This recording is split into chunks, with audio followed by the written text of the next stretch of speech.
All right, welcome back to my channel. Welcome back. Happy weekend to you all. How are you all doing? So, I just want to drop this quick reaction because there's a trending video of our deep exposition of Lasuba. You know, it's been long we talk about Lasuba here to compare what she's doing. To be honest, I have seen some new video from her where she said that she's going to expose a cabinet meeting and everything, and she actually did it. We are going to come back later about that particular video, but somebody dropped in a bombshell simply because Biafrans have been asking this question. Does it mean that nobody knows this woman? Is she a ghost? Is she a spirit? Why is it that nobody is talking about her? To compare what she's doing, what she's saying, and all her arrogant behavior and all that.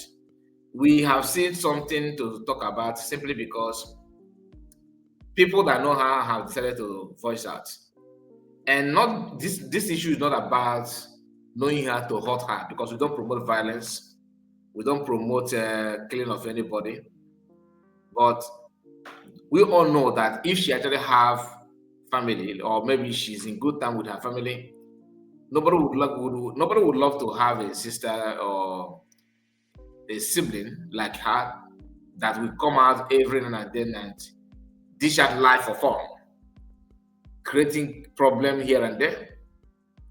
The video that she said that that is the exposition or revelation to Undi Defolia, I have listened to part of that video, and to be honest with you, she actually exposed herself the more. That's why we are going to react on that video on a separate video. But for the sake of time, I would like us to go through this, audio message from somebody that knows her very, very, very well. And that audio is going to help you to understand the reason why someone like me have been asking for this clarity about her. That people need to follow everything about her, in case if you know her, for you to know the kind of person, because most of her characters starts from her root. I don't want to insult her parents. How many of you remember? I think that was last week or last 2 weeks. I said that I would love to see a picture of a man that fathered this woman, not because of it, but for me to see if I can make out any reason to back up her character on social media, because her lifestyle shows that she lack a lot. Okay, the parental attitude or parental caring is not actually there. I don't think they did that job. Maybe they did it because maybe Ajowa can come from anywhere, so maybe they tried, or they're actually good people, but they mistakenly have this kind of person. Now, the audio will tell you what you need to know. It's not too long, but at least you will get to know more about her. I know it's trending now. It's trending, and dropping this video is for you to also have the idea of who she is and all that, in case you have not seen that. But no matter how, like the video I shared, we need to share this video to go over so that people will know the Omajan department leader. For you to know what what she did in Ajana, where she was in our land, where she's supposed to have lived her decent life as Wajan.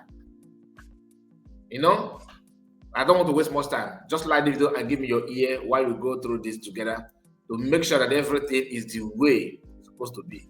So pay close attention and hear this. And say humble. Good evening from here. Let's start from here. Okay. No tell my operations. Come ngwazi ihe gbasara Chikodri. Oje anaza adadora mma ke ndị ọ dịrị ọra mma ọwa ihe ọ na-eme. Ihe ọ na-akọsasị ihe niile a na-eme ka o jidere ọra mma. Onye bịara adadora mma. Okay. Ezigbo aha ya Chikodri. Ka hapụgodo aha nna ya maka security reason. Chikodri wa aha ya onye Isuofia n'Ọzara village. Ihe a mụrụ ha 4 ofu nwoke nwaanyị anọ nyawawo nke obere n'afọ nne na nne ya. Chikaọdịrị karata ya ajọka from the beginning o nwere aja agwa. Onye ahụ nọ na-ahụ ebe ahụ mụrụ ụmụ abụọ na be anyị ebe a, nke diọkpara ya Ogechukwu, ada ya nwaanyị bụ Amarachi. Ọ mụrụ ha ebe a wee gbapụ ọsọ gaba ala bekee ahụ ọ gara gaa ebe a mụwazie ihe niile ahụ ọ mụrụ ebe ahụ. Onweghị nwanne ya na ya dị na mma. Please don't expect me to analyze anything here. I just want to play it direct. Okay, when we have time to, when we come live, we will touchlight it. You understand? But for now, just enjoy it. I'm not gonna say much. And please like the video and share it so that many people will have idea of what the video is all about or anything things about her. You don't need to anybody. I don't want to be hearsay. Just continue listening. Onweghị nwanne ya na ya dị na mma. Onye na-afụ na achị ka keneri na social media. Agbaghị ebe o si pụta ihe eti mkpu. Ezighị ebe o si pụta ihe eti mkpu. Anụ ọhịa na-anataghị mgbe mma ya nwụrụ.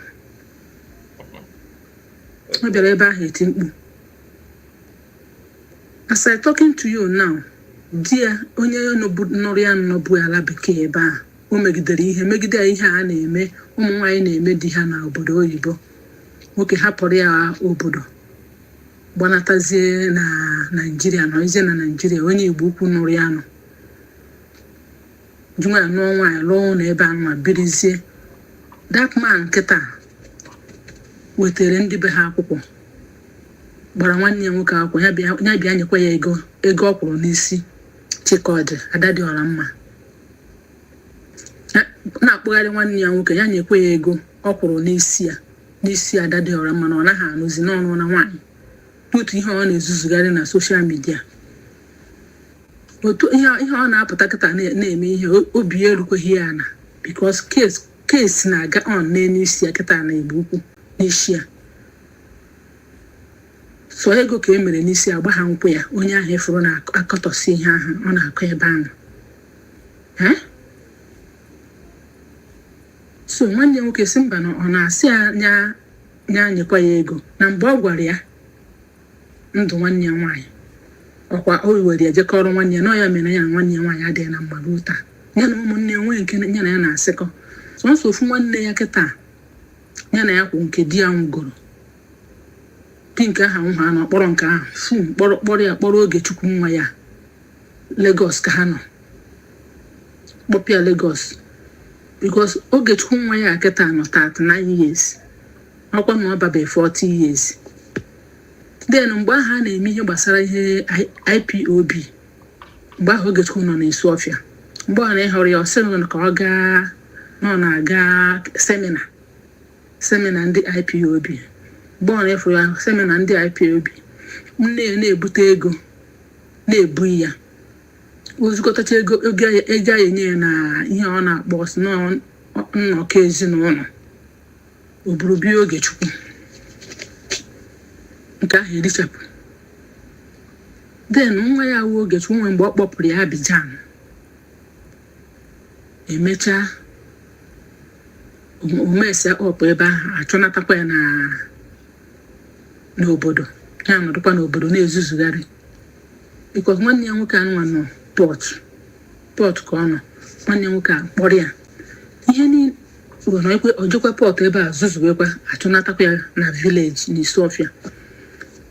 Sọnsọ ihe ada dị ọra njọ na-eme bụ sọnsọ ka ihe ọ ga-eme ka data dị ọkpara ya ka nwanne ya dị only son ha nne ya mụrụ. Be Chineke abụrụ ha ụmụazị emecha ya magoro otu o si asa n'ọnụ kịta wawa otu nwa ya nwoke Ogechukwu si awụwa. So mbọ niile ọ na-agba mgbe ahụ gbasara ndị men on ground ụka ọfa ego Ogechukwu ebe ahụ. Ọ ihe o ji na-agba mbọ niile ahụ ọ na-agba mbọ ahụ ka a mara ka anyị nye onye isi ka o tinye Ogechukwu nwa ya ega ebe a maka mgbe ọ na ịhụrụ Ogechukwu ahụ ọsọ na ọ na-aga semina ihe gbasara IPOB etu ugbu a ihe abịa na obodo adịgo tait ya akpọpịa Lagos kwụọrịa ụgwọ ụlọ kpọrọ nwanne ya nwaanyị ahụ di ya nwụrụ ụmụ ya dị 2 kpọje ha Lagos nye ha na Ogechukwu obidoro Ogechukwu ahịa Ogechukwu ahụ lichaa ego na-amazi kọndọktọ kịta den nke wa ada ya nwaanyị anụgo di mgbe a na-achọ ịgba nkwụ ya asị na-agba ha nkwụ nne ya na ya ebu ụzọ gbaa nkwụ nne ya ndị obodo jụ na ya ebu ụzọ gbaa nkwụ nne ya ada dị ọra mma tupu agba nke nwa ya nwaanyị ọ mụrụ n'ụlọ wee pụọ so dịtị nsewe okwu mgbe ahụ o megide di ya si ngwa ka ọ gbara ụmụ nwoke nke ya asị ya mba na nwoke anaghị agba nkwụ ugboro abụọ n'ihe mere na ọbụna ada dị ọra mma ya ada nne ya ka ọ chie ọjị ozi na ya agba nkwụ ahụ na ego agba ya ada dị ọra masị na ọ ya aya ada nne ya na ada nne ya adịghị na mma onweghị nwanne ya na adị na mma onye iberibe ahụ na-awụ ụwa ọnụ ebe a so ọ na-achọtara ụmụ aja na Biafra ekwensu ka ọ bụ ekwensu dị ihe ahụ so agba ha nkwụ ya ruo taa beto ọ bịazi yọọ ndị ụmụnna mba ada dị ọra mma si a na-emecha na sị gbaa nkwụ ada ya nwaanyị na-emecha na ya agba nkwụ ndị ụmụnna wee kwere ekute dibịa mmiri fuo ọgba ha nkwụ ya ahụ ndị ụmụnna dị gị agbachazie nkwa maka di gị sị na ọ chọrọ ime ego gbaa nkwụ kpọrọ nwunye ya so ọyọcha ụmụnna kwere agbazie nkwụ ada ya nwaanyị ahụ agba ha nkwụ ya ruo taa ugbu a kịta DS na ọ naghị anụzi ada dị ọra mma na-akụ di ya ihe n'obodo oyibo na-atụsị di ya ihe n'ilo o mekọta nwoke ihe nwoke wee hapụrụ ya obodo gbana nọzie na Naịjirịa so na ọ mụrụ ụmụ ise ebe ahụ duto ihe mekwana o ji si n'obodo wee gbafuo na nzuzu ọ na-ezuzugharị kịta ka o si otu a ka esi eyuzu ya mana n'ọhịa mana mbụbọ be anyị na-akpọ ya mbụbọ ebe a na-akọ ihe ebe ndị sekuriti jidere ya ebe ụmụ nwoke na anya na ụmụ nwoke nọ na-ezuzugharị wee kee ya agbụ na họọlụ ndị be anyị wee pịachacha ya ịtarị pịawasịcha ya ahụ so otu a ka o si wee hapụzie vileji ọ na-eme up too much wee hapụzie vileji wee gbafuo ihe ahụzi na anụzie n'ọnụ Sudan from Sudan ebe a ka o si mụrụ nwa wee mgbe ejidere ya ka edipọtụọ ya and di ya nwa na-anụ ya nke Igbo ukwu anụnwakwa na-arụ n'ebe ahụ ya ebe deportation office ahụ o wee sụọ Igbo the man wee mkpokọta si ọwụ onye Igbo si ọwụ onye Nigeria si ọwụ onye Ebe si na ọwụ onye Anambra o wee sọrọ the man Igbo the man wee sụkwara ya gbozie ndị ebe ha na-achị isi wee deport ya that n'ihe a nwanne ya nwaanyị kpuchi ụmụ ọchị abatụ ụmụ abụọ ka atọ ọchị the man kpọrọzie ya na the man megịnị n'ụwazie the man kọwara ya mụọrị ụmụ abụọ mezuru ya 5 ahụ so bidozie ma treat wee the man nwoke hapụrụ ya ụlọ gbafuo n'ezie na Naịjirịa kịta weti nwunye ọ nụziri so mgbe ada dị ọra mma hụziri na the man anụọ na nwaanyị gbaa nkwụ o sendikwara ya pictures o sendikwara ada dị ọra mma picture ada dị ọra mma wee tizie divorce paper because ọ sị na tax ndị ọcha na-enye ya dị too much na a na-enye ya tax as onye ịmaga onye ya na nwoke kabi otizie divorce paper ahụ gwa ha na nọọsụ single mother mgbe ekpechara ihe niile so asị the man nọ na ọ gaghị akpọ nwa ya ọhụrụ abịa ọ ga-enwe access to those children like imere ha ihe beta nweghị nke ọ ga-akpọrọ ihe a mere nwoke ji wee iwe nazie Naịjirịa jezie n'ozie permanent na Naịjirịa so mgbe the man fụ na ada dị ọra mma tiri divorce ahụ o wee werezie ihe a leta wejere ndị be ha si anọ gịnị n'ọnụcha na adadọrọ mma wee si na ihe ọma na divorce paper o tiri ụlọ ka tax a na-enye wee dị ha na nso na ọnọta na Naijiria na ha ka ya anụ akwa di ya na ha ga-anụ di na nwunye afọ isi ya. Ihe ọ na-agbapụtagharị na social media na everyday 1 hour 2 hours ọ na-ebe ọ ebe o ji akasi onwe ya obi, ọ na-anwụkwa anwụ, ọ na-efu efu.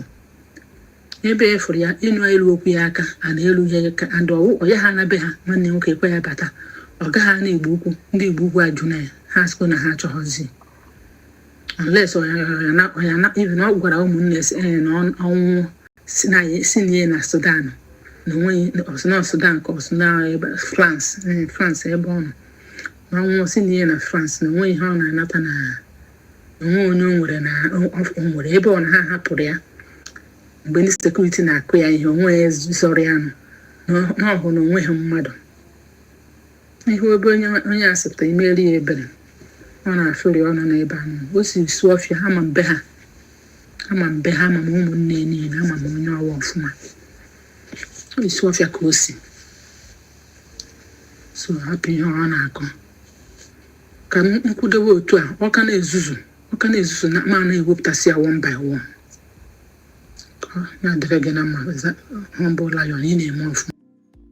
Okay, you have heard it all. This is not from Kai Report. So I saw this video going viral, and like I said, I'm not here to talk about it, but there's many things to discuss on this. So tell me what you think about it before we, react on it properly. Tell me what you think about it. God bless you. Lasuba. Anyway, tell me what you think about it, and see you again. God bless you for that.